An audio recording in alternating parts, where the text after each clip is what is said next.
This is Joel Grossdesir, fresh out of jail. He's talking to his friend Kater about how hard it is to find a job for an ex-con. Kater works for a building company and says he can try and find something, but Joel is not too excited about that. This is his half-brother, Regis. Working for the mayor, he's constantly caught between two opposite worlds. While the lady in front of him and her 5 children are facing eviction, the mayor only cares about the way he looks in the election poster. Regis clearly is making an effort to put himself in the mayor's world.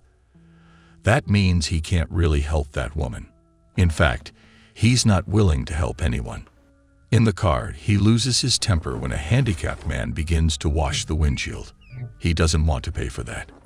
He tells his wife, Corinne, that these people are a bunch of liars. When he gets out of the car to prove his point, all he can accomplish is more embarrassment. Corinne is mortified at his behavior, and so is Joel's mother when she finds out he tried to ride the bus without a ticket. A terrible example for his own daughter. She kicks him out of the house. He can only come back when he finds a job. Before he leaves, there's a phone call for him. It's from the same person who has just called Regis, their uncle. He wants to let them know that their father is very ill and probably does not have very long. Corinne is surprised to hear she has a father-in-law at all. She's been told that he died long ago. Regis says the old man was never there for him. There's no reason to fly all the way to the West Indies to attend a stranger's funeral. His wife says he must go. If he refuses, she'll go in his place and make sure to come back with a nasty STD. She leaves the table in tears, saying that she can't even recognize him anymore. At the airport, the brothers bump into each other by coincidence and realize they're headed to the same place. They haven't seen each other in 20 years. Regis tells him about his cushy job and the riverside house he's just bought. Joel keeps the focus on the fact they both have a 9-year-old daughter, since that's probably the only thing they have in common. When they get to the address, Uncle Jocelyn is there to welcome them. He's the one who called before, and he says they're just in time. Their father is near the end. To their surprise, the room is full of young people. Jocelyn explains that their father traveled a lot. Those are all their half-sisters. The old man begins to shout female names, and Jocelyn says he is reliving his life. It's a very long list. Old Timer had lots of fun. When he sees his 2 sons, he recognizes them and apologizes for being a bad dad. To make it up for them, he wants them to have something.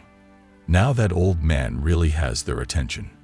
Just before he dies, he mentions the Grossdesir treasure.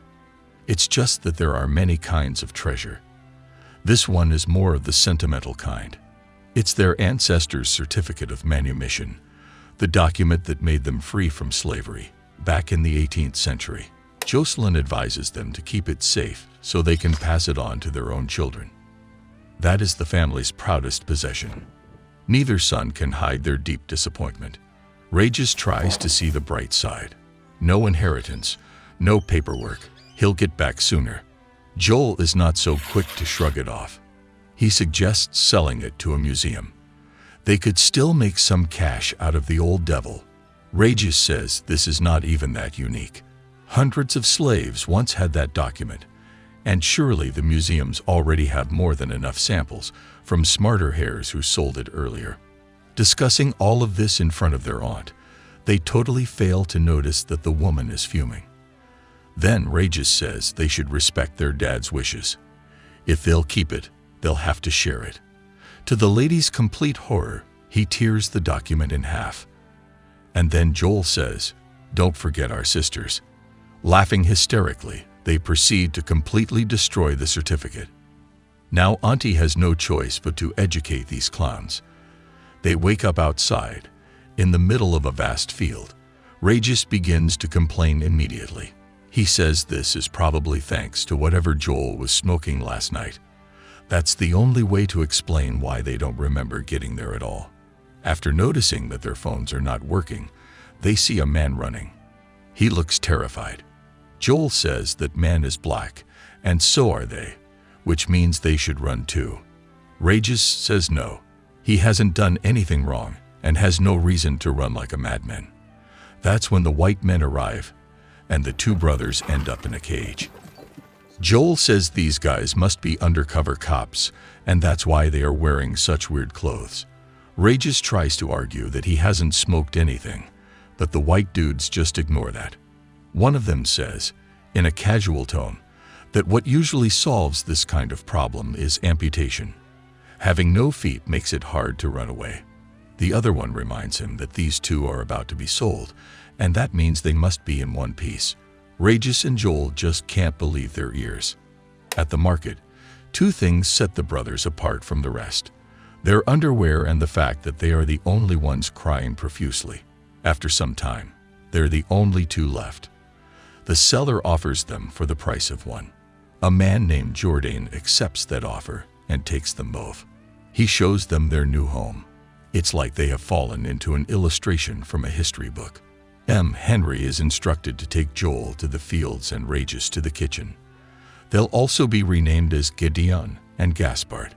In the house, a little boy is assassinating the piano under the applause from family and friends. His name is Victor, and he is Jordan's son. His sister is blind, and she's about to marry a young man that everyone swears is very good-looking.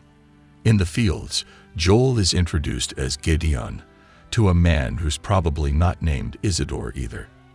Henry is almost amused at the newcomer. His inability to complete any significant task is remarkable. Snapping back at the taskmaster, Joel calls him a racist. The man looks puzzled at the new term. Meanwhile, the family is having an opulent dinner. Little Victor wants to take the leftovers to the slaves, but the grown-ups laugh at the idea. Regis and his kitchen partner Rosalie are standing on the corner, so he hears them say that black people don't eat the same thing as they do. It would harm their bodies to ingest sophisticated delicacies like that. That's when the groom-to-be makes a little joke and tells Victor to be careful among the slaves because they might eat him. Already appalled by the conversation, Regis can't hide his shock when someone mentions that 1760 was 20 years ago. That night, he tells Joel the impossible truth. They have somehow been sent back in time to the 18th century. While Regis keeps trying to work out how that could happen, Joel says he's out of here. The idea of a job was bad enough, so he won't be taking any of this crap. His brother points out that the dozens of slaves they've met today never made the decision to stay here. If they don't run, there is probably a good reason. Joel says he's just a coward. Meanwhile, Mr. Henry talks to Jordan about the new guy in the fields. He says maybe he should be chained at night to prevent any foolish attempts. But then Mrs. Jordan and her guests begin to mock Henry because of the way he smells. He obviously resents that and leaves that room as soon as he can. Now Joel has already convinced Regis to come along. Realizing that they'll soon be lost, they begin to fight about their navigation skills. That's when they see a ghostly face appearing in the middle of the woods. Scared to death, they get back in their hut and postpone the escape. Next morning, there's some kind of mandatory religious service. The priest says they must work hard and obey their master. That's their only hope of salvation. Raising his hand, Regis asks about that part where God makes people all the same. The holy man shoves the Bible into his face, pointing at a random versicle, and tells him that it says there, black people must obey the white. But it doesn't say that, of course. It actually says that Jesus was eating out with his buddies. Surprised to meet a slave who can read, the priest abruptly ends the service and tells them all to get back to work. Jordan is now talking to a merchant, Isaac. He has brought perfume and wine for the upcoming wedding, but he forgot the fabric he had ordered. So he'll be back in 2 days. It's not long until Joel gets in more serious trouble. Henry makes sure to have him punished in front of everyone. Regis thinks that this is bound to happen to guys like his brother, who can't follow the rules to save their lives. In this case, quite literally. In the afternoon, Jordan wants to see him in his office. The priest had told him all about the Bible incident, and he wants to see for himself that Regis can really read. Astonished at a new demonstration, Jordan concludes it must be the white side. It makes him smarter. Then he offers him a chance to be a commander. It's like some kind of boss to the other slaves. He would get to sleep in the barn and have other little perks as well. At the same time, Rosalie is taking care of Joel's wounds. She points out that he is less robust than most Africans and clearly hasn't worked much before. He must come from a rich family. Joel tries to laugh at the irony, but it hurts too much. Then he tries to kiss her and finds out that she likes Isidore. The priest is also unhappy now. He thought Jourdain was going to punish the literate slave, not promote him. An educated slave is a dangerous one, he says. Jourdain thinks he's overreacting. And anyway, Henry really needs a hand. So the next day starts a bit differently. Joel thinks Regis is joking when he wakes him up with name-calling. He can't believe his brother switched sides like that. Regis says neither of them knows how to come back to their reality, so they gotta take whatever they can get. That might not be what he thinks, as he finds out the first time he decides to call Henry partner, or when he interrupts a poetry contest to make his own verses. The blind girl is delighted to hear them, until her mother explains it wasn't her fiancé who came up with them. Jourdain tells them that this is Gaspard, the incredible slave who can read. The fiancé jokes about it and asks if he can also play the piano. And guess what? He can. And that's exactly what puts him in the exact same position as his brother yesterday. Outside one of the huts, their aunt is watching everything from her rocking chair. On the next day, their hut is empty. Victor sees them hopping into the merchant's carriage, but tells Henry he didn't see them. Once they get reasonably far enough, Isaac stops and tells them to come out.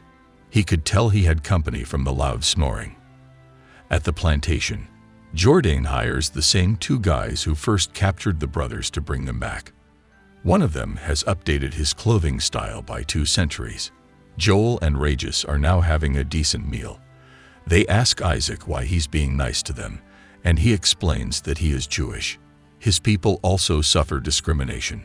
Joel begins to protest about Palestine, but Regis politely reminds his brother that this is not going on.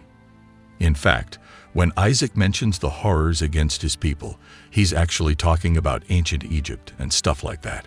He has no idea of the horrors yet to come. When they hear the slave hunters coming, Isaac lets them get out the back door. They run to the beach and get on a boat just in time. Their little vessel gets smaller and smaller in the middle of the vast ocean, and then we see a huge ship coming their way. Slave traders, of course. Captured once again, the brothers are briefly for sale until those psychos show up and put them back in chains. But on their way back to the plantation, something strange happens. Remember that ghostly face in the middle of the night. They're surrounded by similar ones now. By nighttime, the slave hunters are hanging from a branch. These are the Maroons, former slaves who ran away and began their tribe. The Grosdiziers are happy and relieved to finally be among friends, until these guys also force them to take new names. Then they announce their plan to decimate all white people on the planet. And finally, they don't take it very well when the newcomers disagree with their views. After running for their lives most of the night, the brothers succumb to exhaustion. When they wake up, Regis recognizes his aunt sitting near them and realizes she did all this.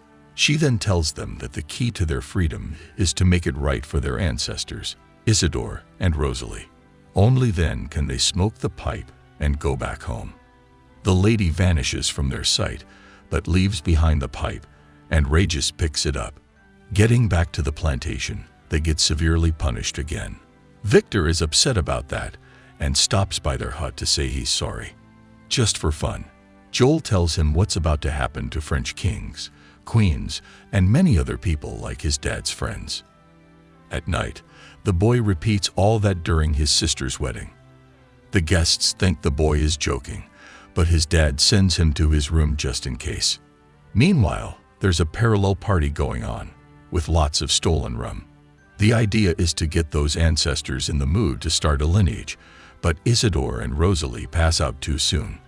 But the two idiots simply conclude that their work is done. And before smoking the pipe, they want a little taste of revenge. So they invade the wedding party, slapping guests and breaking stuff. Joel even kisses the blind bride. Unfortunately, nothing really happens when they smoke the pipe. Regis realizes it's not the same pipe and someone must have stolen the magic one from him. Anyway, now they're in deep trouble. Thrown in a dungeon, they are to be executed tomorrow morning. Believing this is their last night, Joel confesses that he's a broke ex-con, and Regis tells him about the problems with his marriage. When the time comes, everyone gathers to see the execution, but Victor doesn't want to, so he runs away and falls into a river. Isidore takes the opportunity to save Regis and Joel while everyone is looking for the boy. Ironically, they are the ones who find Victor. He's nearly drowning by then, and Regis actually saves his life. So now Mr. Jourdain is in debt with these two. He offers a bill of freedom, but they refuse it. They want him to free Isidore and Rosalie instead. Astonished at such generosity, they say goodbye and leave. Regis and Joel resume their miserable lives as slaves, until one day Henry is smoking a very familiar pipe. He comes near them to say something nasty, and then blows smoke on their faces, making them instantly disappear. The brothers wake up next to their mischievous aunt, but the certificate is now whole again. And so are their lives. Joel finally gets a job, and Regis learns to stand up against the mayor every now and then. And this is the end. This was a recap of the 2011 movie Case Depart by Legend Films, starring Fabrice Eboué and Thomas and G. Joel. So what would you have done in the same situation? Do you think they got what they deserved? Let us know in the comments below with #CinemaRecap. Until next time.